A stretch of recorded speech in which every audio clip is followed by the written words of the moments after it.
Hello everyone, this is Vishakha Jagar. Coming up, next round of current affairs. And now in this section, हम थोड़ा international news पढ़ेंगे. And आज के international में क्या important news थी और उसको थोड़ा ब्रीफली एनालाइज करेंगे और थोड़ा एग्जाम्स के पर्सपेक्टिव से उसको देखेंगे. And this session is brought you by AQBIS. Now let's move ahead. So first in the series is that China is hosting the ASEAN Foreign Minister Summit.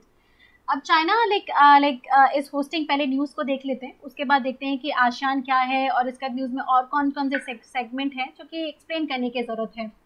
So first understanding is China is hosting foreign ministers for the ASEAN countries and Beijing is pushing for the closer economic cooperation between the ASEAN countries.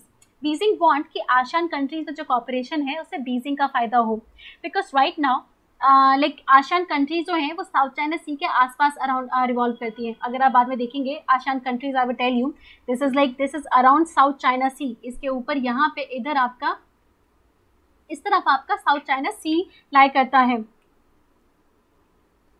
Okay, so this is where you आपका यहाँ पे आपके जो यहाँ पे आप देख सकते हैं मैप में, यहाँ पे आपका साउथ चाइना सी के आसपास ये कंट्रीज आती हैं. And for that same reason China want to maintain a hegemony around the South Asian countries. And whenever China sees कि इस रीजन में कहीं किसी भी तरीके का इंट्रूजन होने वाला है, it sees a threat to its power, because China consider, of course China is also a rising power. And a rising power does not want a threat to its existing, उससे जो existing powerful members होते हैं उनसे threat feel करना नहीं चाहती, otherwise उनका eliminate करना चाहती है. And for China, those threat are basically US. Under Indo-Pacific strategy or Indo-Pacific plan with the US have, US continuously यहाँ पे किसी न किसी तरीके की एक्टिविटीज़ करता है और अदरवाइज एटलीस्ट आसियान कंट्री से अच्छे अपने रिलेशनशिप बना के रखता है. In fact, Quad is one of the group of which China is threatened of. For the same reason, in the news, it talked about that China is critical of the Quad and called it as a military alliance. China called Quad as a military alliance and an Asian NATO. Now we know कि NATO is actually explicit military alliance. उसने तो खुला खुला बोल रखा है कि NATO military alliance है. आप किसी एक मेंबर के अगेंस्ट अटैक करोगे तो सारे मेंबर अपने ऊपर अटैक मानेंगे.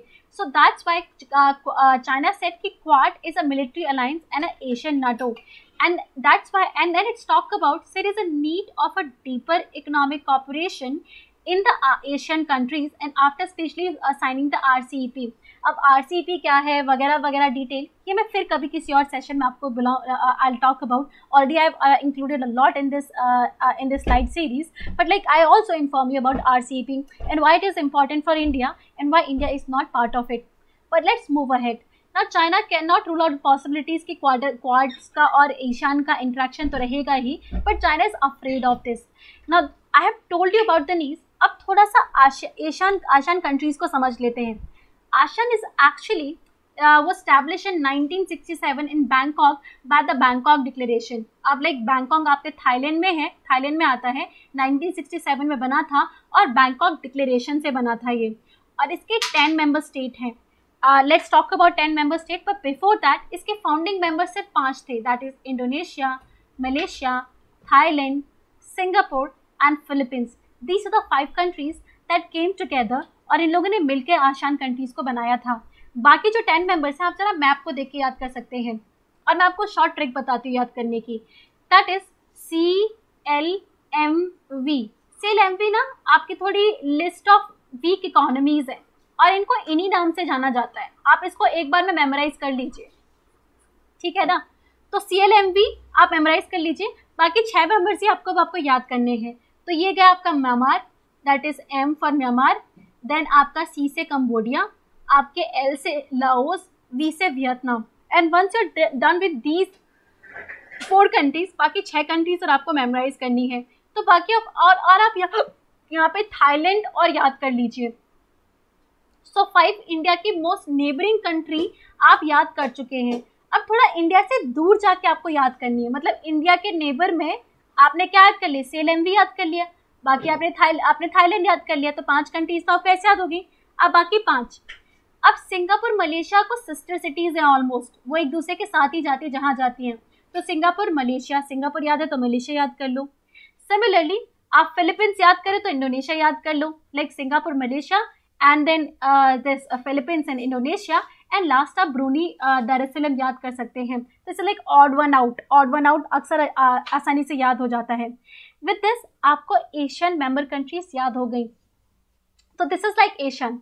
अब जानते हैं कि एशियन बना किस लिए था। ASEAN was formed for the economic cooperation, social cooperation, people to people interaction, और इनफैक्ट मैरीटाइम जो मैरीटाइम रीजन है उसमें पीस स्टैब्लिश करने के लिए इनफैक्ट ये आपस में फ्री ट्रेड एग्रीमेंट साइन करना चाहते थे, जिससे कि ट्रेड इनके बीच में बहुत इंक्रीज हो जाए। And ASEAN, like to be fair, is a very powerful member in terms of कि सक्सेसफुल भी रहा है अपने फ्री ट्रेड एग्रीमेंट्स को साइन करने में और उनको अप्लाई करने में। And to explain its strength in terms of that this is the third largest market in the world, even larger than European Union and North American market. This is the third largest market in the world, sixth largest economy in the world and third in Asia. It means कि इनकी strength है।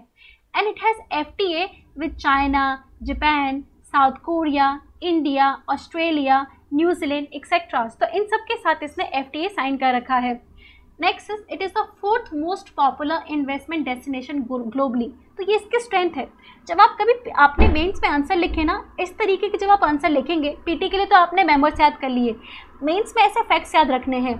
Third largest market in the world, six largest economy है आपकी, FTA sign कर रखा है, fourth most popular destination है। तो ऐसा करो 3, 4, 6, third largest market in the world, fourth largest popular destination, six largest economy. इस तरीके से you can memorise as much as जितना हो सके, पढ़ते पढ़ते याद करो, बिकॉज एक साथ अपने दिमाग को बर्डन दोगे तो उसको याद नहीं रहेगा।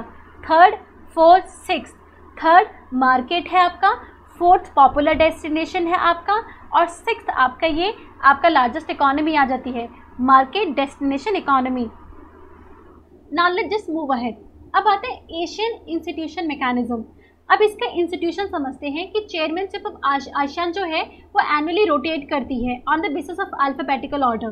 तो जैसे जिसके पास भी है नेक्स्ट टाइम अल्फाबेट में जिसका नेक्स्ट नंबर आ रहा है उसके पास चली जाएगी ना। एशियन समिट, अब इसमें just remember this, Asian summit supreme policy making body है आपकी। इसमें जो आपकी समिट है वो सुप्रीम पॉलिसी मेकिंग बॉडी होती है, हाईएस्ट लेवल अथॉरिटी इसके पास है, और यही एशियन के पॉलिसीज और ऑब्जेक्टिव डिसाइड करता है जो भी इसके चार्टर के अंडर डिसाइड किए गए हैं। तो इस एशियन समिट ही है जो कि इनकी पॉलिसीज और ऑब्जेक्टिव डिसाइड करता है। और जो डिसीजन मेकिंग होता है वो on the basis of consensus होता है। ऐसा नहीं था कि मेजॉरिटी हो गई, कंसल्टेशन कंसेंसस से होगा। अगर बाय द वे 3/4 मेंबर हो गए, मान गए, और वो जो बाकी 1/4 है वो बचे बुरा माने, ऐसा नहीं होता। There has to be consensus, it's only then decision is taken, for which even ASEAN is criticised. Why? Because decision making become difficult with that ना, कि मेजॉरिटी में एटलीस्ट मेजॉरिटी तो होगी, यहाँ तो सभी मानेंगे तभी कुछ होगा, सभी राजी होगा तो ही बाजा बजेगा। That is a very difficult thing to do. So like इसको इस तरीके से थोड़ा क्रिटिसिज्म याद रखें, थोड़ा फन करके याद करेंगे तो याद हो जाएगा आपको। Now let's move ahead. Next is ASEAN led forums. अब ASEAN लेड फॉरम कौन कौन से हैं, they can come in news, तो उसको भी थोड़ा पढ़ लेते हैं। ASEAN regional forum which was launch in 1993, जिसमें 27 मेंबर मल्टीलैटरल ग्रुपिंग है जो कि पॉलिटिकल सिक्योरिटी इशू पे कॉपरेशन के लिए बनती है। Next is ASEAN+3। अब इसमें नाम से ही पता चल रहा है, इसमें ASEAN मेंबर तो है ही, साथ में 3 कंट्रीज और हैं, और वो 3 कंट्रीज कौन है? ईस्टर्न कंट्रीज है, ऐसे याद रखना। दैट इज ईस्टर्न कंट्रीज कौन कौन सी? China, Japan and Korea. साथ में एक साथ आ गए, China, Japan and Korea, right? तीनों ईस्टर्न कंट्रीज आपके यहाँ पे आ गए। Next is East Asia summit, जो कि 2005 में हेल्ड हुई थी फॉर द फर्स्ट टाइम। इसके बाद इट्स ऑल्सो लाइक जो इसकी मीटिंग एनुअली बहुत सारी कंट्रीज अटेंड करती हैं। इसमें भी आपको ध्यान रखें, इसमें 10 मेंबर्स तो हैं ही, प्लस 3 मेंबर जो अभी आपने, इसको इसी तरीके से याद करें, 10 ASEAN के मेंबर, 3 मेंबर जो आपने अभी देखे, इसके साथ प्लस आप इसमें इंडिया याद कर लें। ये हो गए आपके कितने हो गए? 10, आपके 14 मेंबर हो गए, प्लस 2, ये 2 रशिया और आपके हो गए US, रशिया और US, और ये 2 हो गए आपके ऑस्ट्रेलिया एंड न्यूजीलैंड। मैंने ऐसे क्यों याद करवाया आपको? आप अक्सर देखेंगे सिंगापुर जहाँ होता है ना, मलेशिया भी वहाँ होता है। सिमिलरली ऑस्ट्रेलिया जहाँ होता है ना, न्यूजीलैंड भी वहाँ होता है। तो अब अगर ऑस्ट्रेलिया आपको याद आ रहा है तो न्यूजीलैंड याद कर लीजिए कि ये है यहाँ पे। एंड इफ रशिया साथ में, यूजुअली साथ में नहीं होते तो दुश्मन एक दूसरे के, बट दिस इज ऑर्गेनाइजेशन जो एक दूसरे के साथ हैं। प्लस 3 कंट्रीज तो आप ऑलरेडी याद कर चुके हो, एशियन +3 में है, तो एशियन +3 ये तो आप याद हो गए, प्लस इंडिया याद कर लें, साथ में ये दोनों और ये दोनों। इस तरीके से आप और आसान तरीके से आप इसको याद कर सकते हैं, and this will stay in your memory for long time. With this we are done with ASEAN. इसके साथ in the news there was second organisation which was in news also, that was Quad. Since Quad was also in news, we are going to target the Quad as well. Now let's understand कि Quad क्या है और ये क्यों news में थी। Now to understand, quad is actually is grouping of 4 countries, India, US, Australia and Japan. ये 4 country से बनता है। If you go back and you can see that this is like this is your India. Map में आप देख सकते हैं कैसे क्वाड एक डायमंड क्वाड्रिलेटरल बन रहा है, इसीलिए इसका नाम क्वाड है।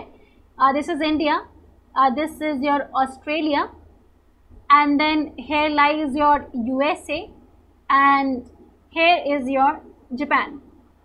ठीक है, ये आपके हो गए 4 कंट्रीज़ के क्लब से आपका बनता है। आपको पिक्चराइज, और जितना आप अपने इस तरीके से अपने दिमाग में याद रखेंगे इट बी ईजी, और यहीं से आपको समझ में आ रहा होगा ये क्वाड के बीच में आपकी आसियान कंट्रीज आ रही हैं। Can you see that? यही था ना, यही थी ना आपकी ASEAN countries. That's why China does not like, because China के इमेज में तो ये इमेज है, ये देखो ये 4 कंट्रीज एक दूसरे के साथ हैं और एग्जैक्टली क्वाड के आसपास उसको सराउंड कर रही हैं। That's why China is very insecure here. उसकी इनसिक्योरिटी यहाँ से आती है, राइट ना? That's why China is not, China doesn't feel secured with the Quad membership hair.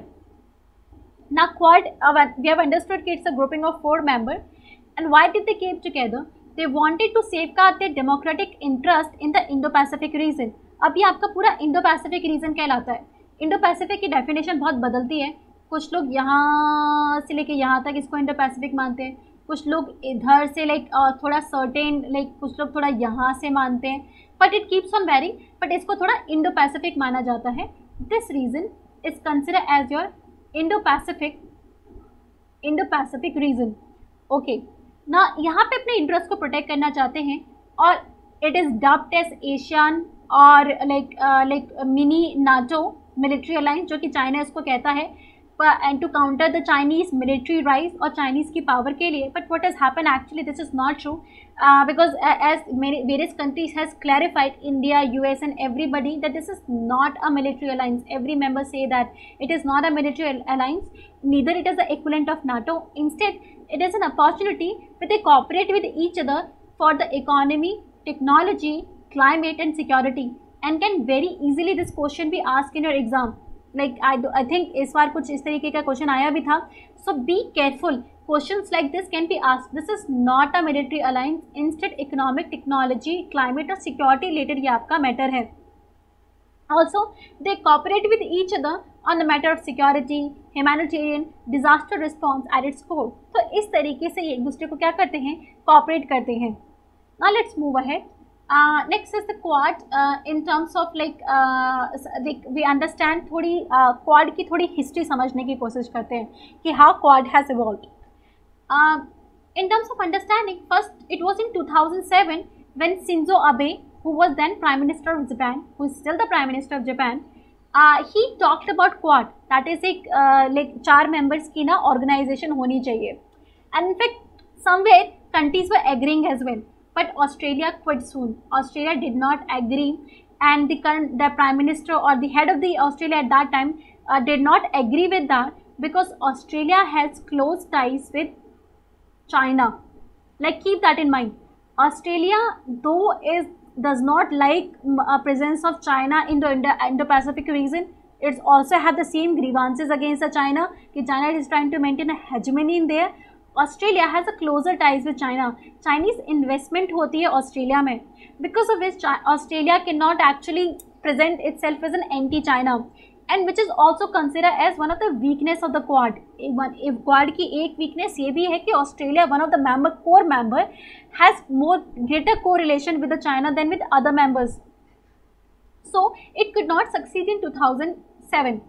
Then came 2008. Shinzo Abe was very deterministic कि अब हम बनाएंगे ही. तो Shinzo Abe again floated the idea कि let's form a democratic security diamond. As you have seen in the diagram, diamond जैसा दिखता है ये. So just like this diagram, so it says कि is diamond let's four of us come together अपनी security को बचाने की कोशिश करते हैं Indian Ocean and in Western Pacific region. But then what happened in 2017? Finally, the countries agreed and they restarted Quad. India, US, Japan, वगैरह, they came together and they gave it a shape. And it became significant, like they became engaging with each other on greater level. When you see all of them came together in the Malabar exercise, जो कि इससे पहले 3 countries में ही होती थी, पर उसके बाद ये 4 countries इसके partners बन गए थे. So this is the entire history of the Quad, and this is where you can understand the Quad. Now let's move ahead and understand some more thing in the international news. Is that Maldives have won the UNGA election and India seeks a close cooperation. Let's go into detail. Case news में क्या है? Now going in detail, it is first for the Maldives foreign minister to be elected as a UNGA head. इससे पहले कभी UNGA के head Maldives नहीं रह चुके हैं. But what is in there for India? There is like PSIR में आप इसे लिख सकते हो. In India, it was a close call because it was an awkward tussle in the Asia Pacific group, especially because both Maldives as well as at the same point of time your other country that is Afghanistan also stood for the presidency. Both were contesting for the presidency, and that became an issue for India because India has the closer ties with both of them, and India want to maintain the closer ties with both of them. But then India has to make a decision, and finally India went ahead with Maldives. And the reason was, even before other countries, including Afghanistan, declared its support for the Afghanistan, Maldives पहले से ही India पहले ही मालदीव को support अपना दे चुकी थी. तो already if India had declared it support for Maldives, so India was like कि first come first thing. दो अफगानिस्तान को हम हमेशा सपोर्ट करेंगे, बट मालदीव पहले खड़ा हो गया था आपके खड़े होने से पहले, और हम पहले ही अपना सपोर्ट डिक्लेयर कर चुके थे. अब ऐसा थोड़ी ना है कि हम पीछे हट जाएंगे. For that same reason India has actually accepted Maldives agreement, Maldives candidacy to the presidency. Now let's understand in detail. थोड़ा सा UN को समझते हैं, थोड़ा सा UNGA को समझते हैं. Now in understanding UN is that United Nations, which is the principal organization to maintain the peace and governance at all level, so that there is a peace. It is actually UN. UN itself is made up of 6 principal organs. पहले आपकी general assembly है जिसमें 193 member states होते हैं, मतलब almost entire world somewhere is part of this. फिर आपका security council आता है जिसमें आपके permanent and non permanent members इसमें होते हैं, और ये सिग्निफिकेंट डिसीजंस ले सकती है, इवन अटैकिंग और actually taking action against a country, या इकोनॉमिक सैंक्शन करने हो या फिर मिलिट्री एक्शन लेना हो. इस तरीके के डिसीजन सिर्फ यही ले सकती है. इसमें 5 परमानेंट मेंबर होते हैं, सॉरी आपके जो 5 परमानेंट होते हैं, बाकी नॉन परमानेंट मेंबर्स होते हैं इसमें, जो कि हर 2 साल में चेंज होते रहते हैं.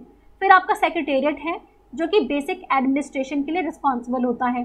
इसके बाद इकोनॉमिक और सोशल काउंसिल होती है जो कि बेसिक सोशियो इकोनॉमिक डेवलपमेंट के लिए रिस्पॉन्सिबल होती है ओवरऑल वर्ल्ड लेवल पे.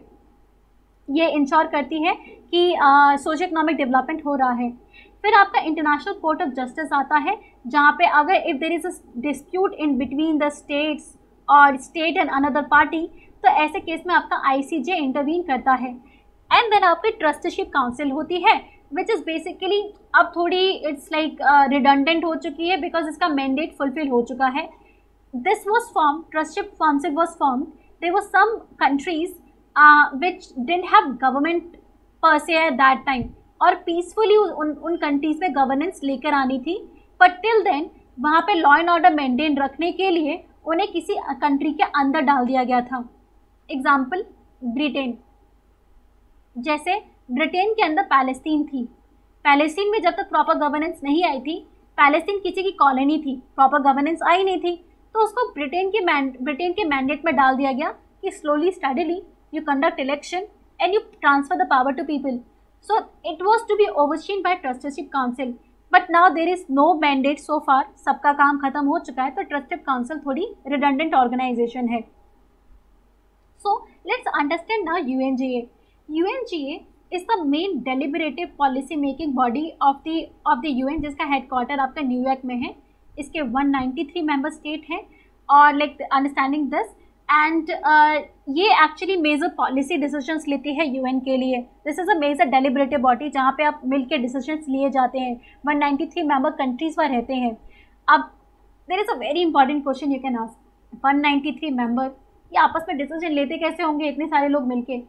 देन कोई ना कोई रूल तो होता है ना.